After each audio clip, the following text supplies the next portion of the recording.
Magandang umaga guys sa inyong lahat na nanonood sa aking mga vlog. So, ngayon maraming salamat nga pala sa panonood nyo.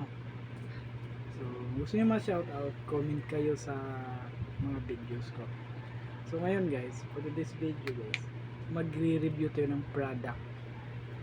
Yung nabili ko na-order ko kahapon, tapos ngayon ko lang nakuha. Galing ko lang ng work, tapos diretso na akong nakunin itong product na to. Ito ay isang digital multi-tester.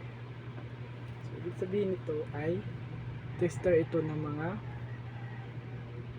diode, battery, o anuman wire, kahit ano na gamit ng mga electrician. So, ito yung pinaka-importante.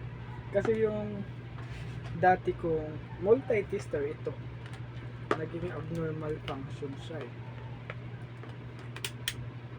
So, hindi na siya magtitest ng mga battery. So, ito susubukan natin to ha. Maganda siguro to. First time kong mag-product review. Simulan. So, ito siya guys.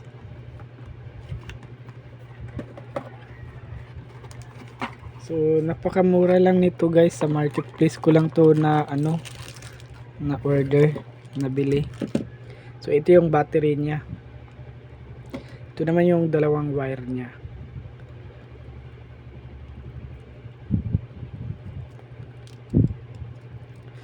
So, ngayon masusubukan natin ang quality nito kung okay ba.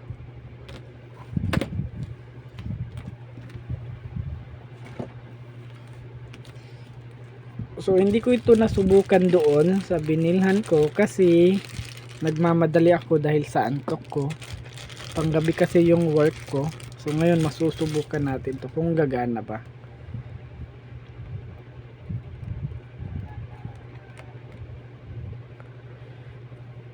Paano ba to i-open? Hindi ko alam kung paano. So, casing pala ito guys. Casing to. Buksan na natin. Okay siya guys, may casing siya. So ngayon, tap natin dito yung battery.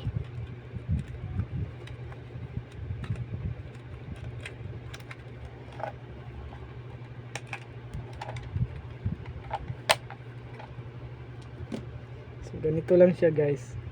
Hindi naman to papasok kapag mali guys eh.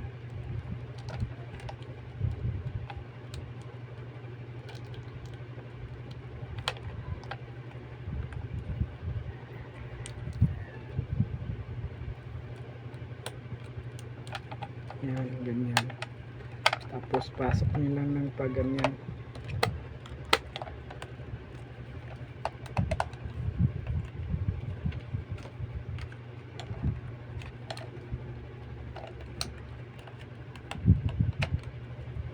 So yan guys. Pasok na. So naka-on pala siya. Ito yung power off niya. Ngayon guys, i-plug na natin tong mga wire niya. Itong black dito, ito sa common. Palagi yang nandyan.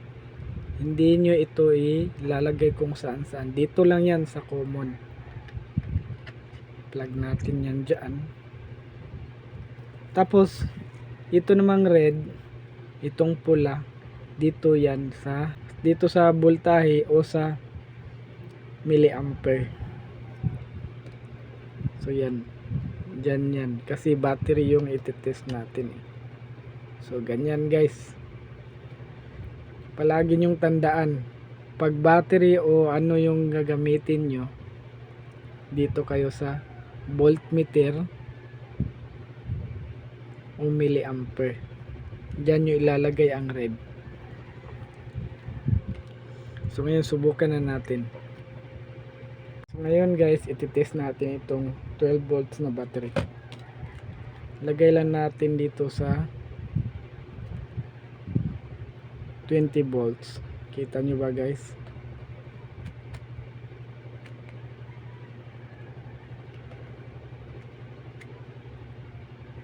So yan. So yun, try natin i-test to. 10.68 volts. So yun. Okay pa yung battery ko, hindi pa sira. Dito naman ay 7.38 volts. So yan guys. Next is subukan naman natin i-test itong AC, active current. So dahil AC yan at ang voltahe nito ay 240 volts siguro, 220 above. So lagay natin tong tester dito sa 600 volts. So yan, kita nyo may sign. So yan is AC, active current. Ngayon subukan natin i-plug kung ilan ang reading niya.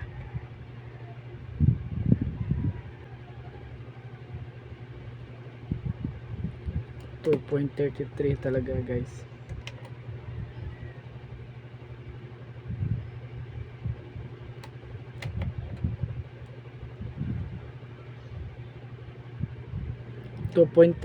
volts. So yun lang guys, legit naman talaga, okay na okay siya gamitin.